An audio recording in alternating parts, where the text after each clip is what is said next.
a Oh My God Barcelona, tercera semana, tercer domingo de Corona Sessions, con esta experiencia, podemos decir, con esta perspectiva de la pandemia de 5 meses, queremos traerte, acercarte la economía, la ciencia, el turismo un poquito a casa y que puedas también intervenir, preguntar a los expertos que conversan con nosotros esta noche, esta tarde, con el profesor que tenemos ya a punto, Pablo Araujo, que nos está esperando desde Ecuador esta noche para responder a nuestras preguntas. Como sabes, si nos estás viendo, si nos sigues o bien en diferido también podéis intervenir, sea con las preguntas en directo, que veremos también y podremos responder, o bien una vez esté ya el vídeo colgado en el canal de Instagram, puedes seguir comentando y estarán encantados los expertos en responderte. Está preparado al doctor Pablo Araujo. Buenas noches, le damos la bienvenida. Él es profesor investigador de la Universidad Central de Ecuador y también de la Universidad Politécnica de Cataluña. He vivido muchos años en Barcelona y me consta que es un enamorado de la ciudad de Barcelona. Buenas noches, buenas tardes en Ecuador. Está ya preparándose la conexión para que podamos ver al doctor Pablo Araujo. Hola, buenas tardes. ¿Qué tal? Bona tarda, com estàs? Bona tarda, molt bé.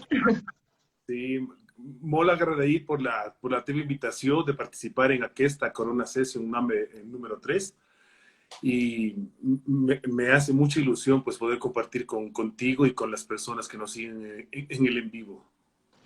Muchas gracias, es un placer para nosotros que hayas aceptado esta invitación, sobre todo porque queríamos tener la perspectiva de un científico para resolver una serie de preguntas que tenemos en torno al coronavirus, a la pandemia. Antes de nada, nos gustaría que nos contaras cuál es exactamente tu trabajo y en qué están relacionados estos modelos matemáticos que nos comentabas con el coronavirus, por ejemplo.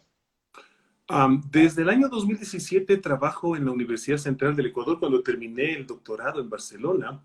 Y lo que yo me dedico es a hacer modelos que pretenden estudiar lo que son los sistemas complejos. ¿Y qué más complejo que la pandemia que estamos viviendo ahora con el SARS-CoV-2? Entonces, modelizamos. Nos sentamos tras del ordenador con mi grupo de investigación aquí en Quito y pues tratamos de ir explicando el modelo, el sistema, cómo se va comportando. Son números, matemática, código que está por detrás. Nos divertimos porque es algo que ahora en este confinamiento pues podemos trabajar perfectamente desde casa. Fíjate que cuando empezó todo esto en el mes de marzo, mes de abril, para nosotros aquí en el Ecuador, se reactivó el contacto que tengo yo con mi grupo de investigación ahí en la UPC, en Cataluña, y dijimos, a ver, pongamos a trabajar esto de los modelos. Entonces, la UPC trabaja con un modelo que es el modelo continuo de Gompertz, con el cual emiten ellos un reporte diario de los casos de distintos países. Y pues la propuesta fue ir comparando el resultado del modelo desarrollado en la UPC con un modelo que estamos escribiendo aquí en Quito, ¿sí? Pero le pusimos un poco más de cosas a nuestro modelo aquí en Quito. Nos preocupaba mucho el espacio en la parte de las casas de salud. Entonces dijimos, a ver, pongamos esto en el modelo pues para ver qué nos dicen los números del futuro. En abril nosotros aquí en Quito dijimos, cuando lleguemos aquí en Quito, en la capital del Ecuador, acerca de los 12,000 casos confirmados de COVID, pues tendremos ya un problema serio sobre lo que es nuestro sistema sanitario, la presión que se hace sobre las casas de salud. Y bueno, no estuvimos tan alejados de la realidad. Estamos viviendo ya ya sobrepasamos los 12,000 casos aquí en Quito hace un par de semanas y la presión que ha estado sobre el sistema sanitario, Cristina y amigos oyentes, es muy, muy fuerte.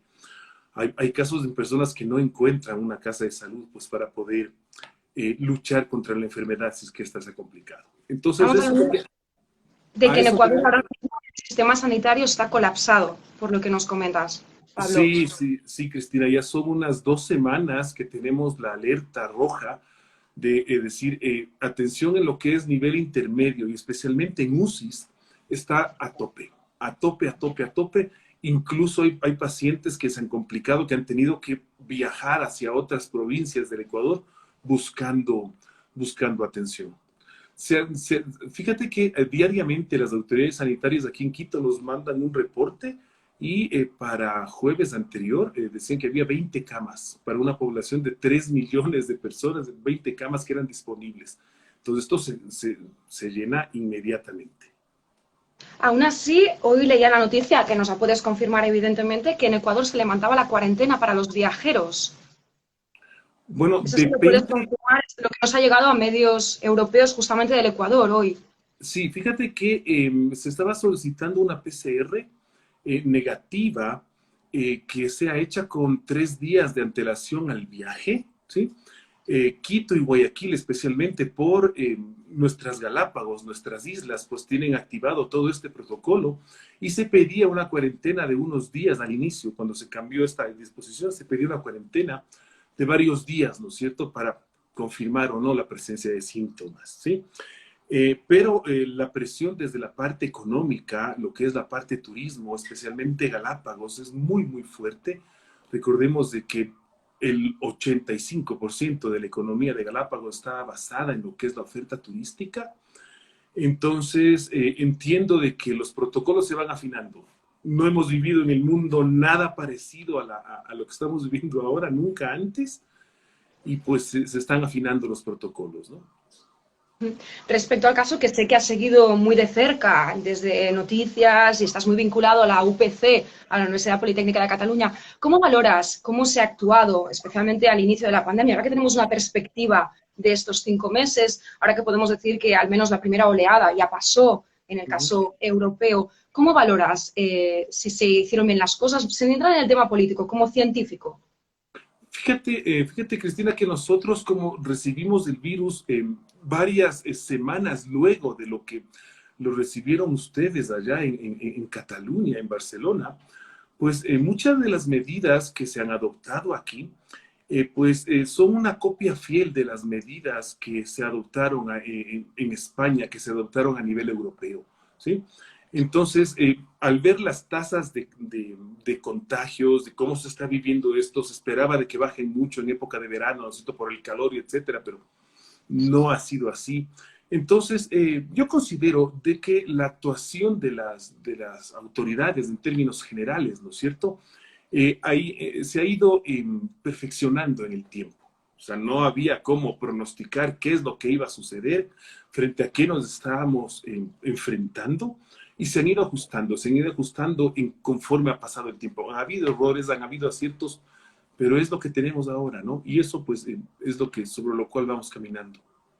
Algunos científicos, en el caso catalán sobre todo, como Oriol Mitjà, se pronunciaron un poco alerta, ¿no? Con alarma previa realmente a la crisis y al confinamiento del coronavirus en marzo. Y se sintieron quizás pues, no escuchados. Los científicos lo comentaron. ¿Usted como científico también sintió que quizás no fueron escuchados? ¿Sabes qué? Lastimosamente puedo decirte que sí, que a veces la comunidad científica ecuatoriana y mundial nos hemos sentido un poco desconectados de las decisiones que han tomado las autoridades de salud, y a veces las toman muy tarde. Las tomaron muy tarde, ya cuando tuvieron que reunir 10 comités y formar y hablar y decir, ay, es verdad, gracias, pero son cosas que a veces van tardías. Entonces, comparto con lo que nos comentas de Oriol Millá. Sí, si se hubieran hecho las cosas con otra antelación en el tiempo, posiblemente tendríamos ahora menos casos de muertes y menos impacto, pienso yo, en lo que es la parte económica de los países. Uh-huh. El tema de los rebrotes, que quizás en Ecuador no se habla tanto porque me imagino que todavía están en el pico, todavía no han conseguido aplanar la curva por lo que nos contabas, pero en el caso europeo y sobre todo de Cataluña, ¿no? Desde hace un mes se alertó muchísimo sobre estos rebrotes, incluso se llegaron a hacer públicas recomendaciones, prohibiciones, que fueron también un poco confusas para la población. ¿Qué tan peligrosa es esa situación desde el punto de vista científico, tal y como lo valoráis? Mira, Cristina, que desde que yo salí de Barcelona en el 2017, trato de seguir semanalmente las noticias a través de la TV3 catalana. Me gusta mucho porque sigo escuchando el catalán. Y pues estaba mirando en los últimos días de que ya se habla de cerca de 1000 casos por día que están en rebrote. Se ven ciertas gráficas que han hecho varios medios de estudio allá y digo, claro, están viviendo ustedes ya la segunda parte, llamémosle así, de la pandemia. Nosotros aquí en Ecuador, la verdad, estamos todavía subiendo a la primera, o sea, todavía ni siquiera llegamos a la famoso aplanamiento de la curva que nos han dicho desde el inicio. Estamos subiendo, preveemos de que en las siguientes semanas tendremos más casos porque hace una semana atrás hubo fiesta aquí en Quito por unas fechas patrias y mucha gente se relajó totalmente y uf, entonces, estamos subiendo, veo por las noticias, por los datos de que ustedes están viviendo ya la segunda parte, ¿no? Y preocupa, pues ya cuando tienes 1000 casos por día confirmados de COVID, especialmente en Torre Baró, que estaba leyendo unos notas de prensa, digo, madre de Dios, eso es bastante, pero hay diferencias abismales, la verdad, con lo que es la respuesta de la población y también con lo que es la respuesta en el sistema sanitario. Ahora comentabas también las fiestas que se habían celebrado justamente en Quito y cómo esto había quizás modificado o ayudado a que hubiese más contagios. En el caso europeo se habla muchísimo, especialmente se ha hablado mucho de los rebrotes y se ha culpado, entre comillas, se ha culpabilizado mucho al ocio, a los jóvenes, al no llevar mascarilla. ¿Hasta qué punto crees que son responsables de estos rebrotes? Mira que aquí en Quito se hablaba de una palabra que son los supercontagiadores. Es decir, aquellas personas que portan el virus, ¿sí? Y no tienen ningún síntoma, pero de absolutamente nada. O sea, Serían, siguen perdona, estaríamos hablando de los asintomáticos, ¿sería los lo mismo? asintomáticos, Sería lo exactamente. mismo. Asintomáticos, pero les denominamos superpropagadores, porque una persona te puede infectar tranquilamente a 20, 30 personas si es que se reúnen en estas fiestas, que aquí son fiestas clandestinas. Los botellones clandestinos, es de escándalo aquí en el Ecuador que nuestra policía tiene que estar clausurando constantemente, no una, 3, 4, 5, 6 de estas fiestas de las personas que se reúnen, que ha cumplido años la abuela o que ha cumplido años el tío y se reúnen, o jóvenes que pienso yo que el confinamiento pues ya se les ha hecho muy pesado, ¿sí? Y tienen que salir, mienten en casa. Y pues el problema es que después el virus va a sus núcleos familiares y de ahí se va extendiendo en cada uno de los barrios. Aquí en Quito, que está dividido en cerca de 16 parroquias pequeñas, barrios pequeños, tenemos cerca de 7 barrios de color rojo. O sea, que es una cantidad de casos que existen ahí que son muy fuertes, ¿sí? Entonces, y es lo que se ha pedido aquí a la ciudadanía, la corresponsabilidad, es decir, pensar de que la pandemia no la vamos a ganar en las casas de salud, eso va a ser imposible. Tenemos que empezar ganándola en las calles. Y la ¿Está mejor manera generalizado el uso de la mascarilla, por ejemplo, en Ecuador? es ¿Es obligatorio, obligatoria? Es obligatoria. es obligatorio el uso de la mascarilla en el Ecuador, pero eh, muchas personas no lo cumplen, especialmente lo que es el comercio informal, ¿sí? El 60% de nuestro comercio es comercio informal, Cristina, entonces las personas no lo cumplen, ni el uso de la mascarilla, ni el famoso distanciamiento social. Tenemos una pregunta de Mateo, de Hi Italy, que la voy a traducir y la vamos a leer también, sobre todo porque cuando este vídeo pase en diferido no estará la pregunta, no se podrá ver, así que para los que nos vean un poquito más tarde que la tengan. Dice, en Italia parece que estamos volviendo a los mismos números de la primera semana de mayo y corroboro que está pasando lo mismo también en Cataluña, en Barcelona, nos estamos viendo lo mismo, justo cuando empezaban a reabrir el país, pero no son casos críticos. ¿Cree que podemos volver a la alerta otra vez? Es una pregunta para el doctor Araujo. Aquí hay dos cosas que se deben considerar. Primero, lo que es el nivel de pruebas que se realicen, ¿no es cierto? Y de tener aislados los casos. Si es que la cantidad de pruebas por 1000 habitantes o por 1.000.000 de habitantes son las apropiadas, eso hay que sumarlo junto con la parte económica, de ver cómo se puede ir reactivando con la corresponsabilidad de las personas, la parte económica, ¿sí? Y se puede añadir ahí también lo que es la respuesta del sistema de salud. Entonces son estos tres factores que se deben sumar para poder decir volvemos a otra realidad, o sea, regresamos a la realidad de marzo o de abril, o podemos vivir, continuar con este color amarillo en el semáforo, como lo tenemos aquí en Quito. O sea, no es una decisión sencilla. Decir, uy, han subido los casos, nos volvemos a guardar en casa. No, no es tan fácil. No hay ningún modelo, porque ya que tenemos aquí a un científico que se dedica justamente a hacer modelos matemáticos, algún modelo matemático que nos pueda predecir según población o según densidad, también depende mucho de ciudades, de pueblos, a partir de qué número de casos volveríamos a un confinamiento, por ejemplo. ¿Esto se ha trabajado? Tener El, unos protocolos. Fíjate que el modelo de Gompers que maneja la UPC te da una visión a 3 días. Es decir, la máxima predicción que se tiene es a 3 días con un buen porcentaje de certeza. O sea, más o menos se sabe qué va a pasar de aquí en 3 días. Pero a veces para tomar las decisiones se necesitan predicciones a más largo tiempo. Y es ahí donde los modelos empiezan a... Su talón de Aquiles es eso. A veces no te pueden dar una buena respuesta, entonces puedes tomar decisiones que son no tan apropiadas o equivocadas. Tenemos una pregunta ahora mismo de Cristian, nos acaba de preguntar, ¿cómo están los españoles en Ecuador? ¿Les afecta el venir a Europa? ¿La gente tiene más recelo a relacionarse con ellos? Eh, bueno, fíjate que la comunidad de catalanes y la comunidad española aquí en Quito no es tan numerosa, ¿sí? Existen, pero de lo que yo tengo conocimiento no hay una, digamos, temor a relacionarse con estas personas, la verdad. No existe eso, más temor está en nosotros mismos, en los coterráneos de acá, del no guardar las medidas dispuestas por nuestras autoridades.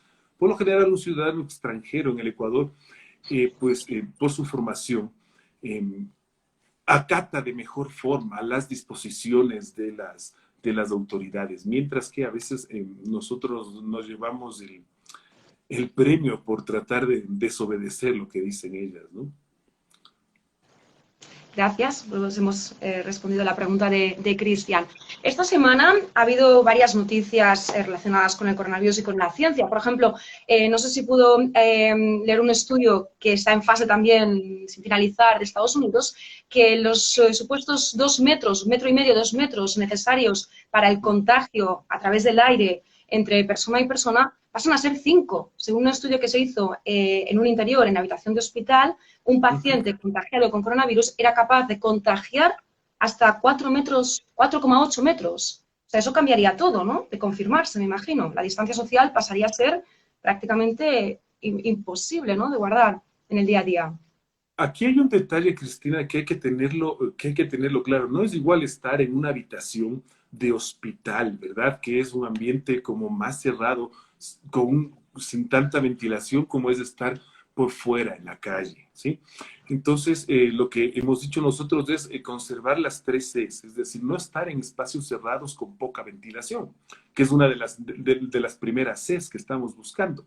Entonces, no me asombran los resultados del estudio al decir de que existe la probabilidad de que en 5 metros todavía las microgotas que emite una persona que está contagiada con el SARS-CoV-2 puedan ser viables para contagiar a otra persona, la verdad no me asombra, ¿sí? Pero llevar esa realidad hacia afuera, hacia las calles, hacia el día a día, hacia ir al súper o a la farmacia o a nuestro sitio de trabajo, pues ya cuando tienes en ambientes más ventilados, esa probabilidad, esa distancia se acorta y llegamos a los 2 metros que se recomienda.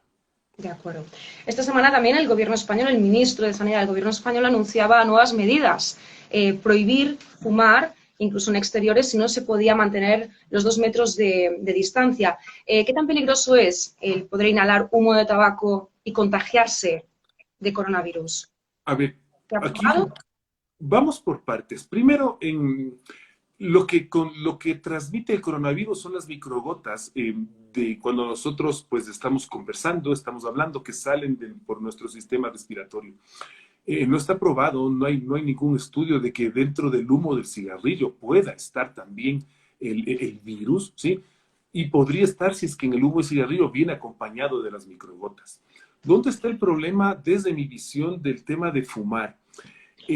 Primero, nos quitamos la mascarilla para poder hacerlo. Entonces, estamos ya quitando una de las medidas de precaución que nos han pedido. Segundo, el hábito de fumar, pues tienes que tomar el cigarrillo en las manos y puede ser de que en tus dedos tengas presencia del COVID. Entonces, al acercarlo a tu boca, aumentas las probabilidades de contagiarte del virus. Entonces, claro, la medida es, utiliza mascarilla, no la topes a la mascarilla si no estás 100% seguro de que tus manos están debidamente pasadas por agua, por jabón o con alcohol. El hecho de fumar, ¿de acuerdo? Quitas la mascarilla, estás en un ambiente, digamos, con más personas que estás fumando alrededor, así guardes los 2 metros, ¿de acuerdo? Pero el hecho de no tener la mascarilla y de llevarte las manos, los dedos cerca de tu boca por el hábito de fumar, aumentas las probabilidades. Entonces, pienso yo de que la medida es pensada en tratar de reducir al máximo esa probabilidad de que tenemos de contagiarnos con el virus por el hábito de fumar afuera.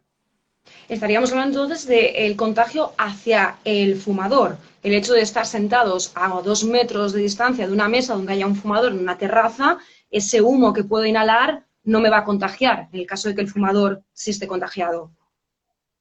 O sea, yo pienso de que el humo del cigarrillo como tal va a ser un vehículo de bajísima incidencia en un posible contagio hacia otra persona, ¿sí? El problema es hacia la persona que está fumando, porque se ha quitado la mascarilla y el hecho de llevarte los dedos es ahí donde viene la complicación. Uh -huh. Y una persona contagiada ahí, pues puede contagiar a la familia y se puede empezar otra vez el círculo. La cadena de contagios que comentábamos. Ha sido una semana también de anuncios de vacunas, ya hay más de 160 que se están probando, hay 6, parece ser, que están ya en tercera fase y una concretamente que ya ha sido registrada y que se está fabricando, la vacuna rusa, así lo anuncia Vladimir Putin esta semana. ¿Todo esto cómo lo ve? ¿Ve que es muy precipitado? ¿Hay más quizás política en todo esto que realmente vacuna? ¿Es posible tener la vacuna ya? El récord mundial que hemos tenido del desarrollo de una vacuna han sido 4 años. Es decir, 1 año para cada una de las fases que debe pasar determinada molécula para llegar a considerarse una vacuna o un medicamento. Y eso ha sido el récord, ¿sí? A veces yo pienso de que sí puede ser hasta algo como volver a una competencia por ver quién es el primero que tiene la vacuna. Según los reportes que nos han llegado acá al Ecuador, pues en la legislación rusa se obviaron ciertos tiempos del desarrollo de las vacunas, es decir, se acortaron los tiempos por el tema de la emergencia, ¿sí? Entiendo de que están en la famosa fase 3, pero que todavía no la tienen terminada, ¿sí? Como comunidad científica sería espectacular poder tener los datos, de que liberen los datos realmente de cómo hicieron el desarrollo de cada una de las fases, ¿sí? Y si es que ya tenemos una vacuna en tiempo récord, que serían 6, 7 meses, pues es un logro para la ciencia genial. Pero los científicos nos encanta probar teorías, nos encanta probar teorías y decimos, a ver, veamos qué hiciste para llegar a esta respuesta que tú tienes. Entonces, yo te podría decir que el instante en que yo pueda ver los estudios, o que la comunidad científica pueda ver todos los estudios, los protocolos que siguieron los colegas rusos, pues digo, genial, perfecto, muy bien, excelente, tenemos una vacuna, pero que hasta que eso no suceda, pues no hay cómo fiarse, la verdad, y lo más efectivo es guardar las normas de seguridad que nos han pedido las autoridades. Por lo tanto, vemos bastante realista, ¿eh? Sobre todo respecto a la vacuna rusa. Sí, la verdad, ahí como dicen por ahí, ver para creer. O sea, el instante en que ya, sí, porque puedes lanzar algo. Pasó aquí en Ecuador con una enfermedad que es endémica para nosotros, lo que es dengue y malaria, que hubo un grupo de mi universidad hace varios años atrás ya, que lanzaron una vacuna para lo que es esto de dengue y malaria, y aquí en el Ecuador tenía una respuesta de cerca del 80%, cosa que era fabuloso. El instante en que llevaron estos protocolos hacia la OMS, ¿sí? Y llevaron lo mismo hacia África, que también es donde tienes estos casos, la efectividad de la vacuna era el 40, el 35%. Entonces, lo que puede funcionar bien en ciertos contextos no necesariamente se puede distribuir a otros, ¿no? Y es por eso que se pide la rigurosidad en los tiempos y en los estudios. Así esperemos que no sean 4 años, que nos digas que era el récord científico hasta ahora para obtener una vacuna. Esperemos que no. 2021, no sé si te atreves a poner una fecha, 2022. Eso sería jugar mucho, mucho a la ruleta, Cristina, la verdad. Es clarísimo de que están trabajando los grupos de investigación con todas estas moléculas, con otro de los laboratorios con los cuales participo yo, que es un laboratorio en Estados Unidos, del Oak Ridge National Laboratory, por el supercomputador, o sea, porque necesitamos a veces del supercomputador para correr nuestros modelos. Ellos están probando, computacionalmente hablando, cerca de 160 moléculas que podrían servir contra esta enfermedad.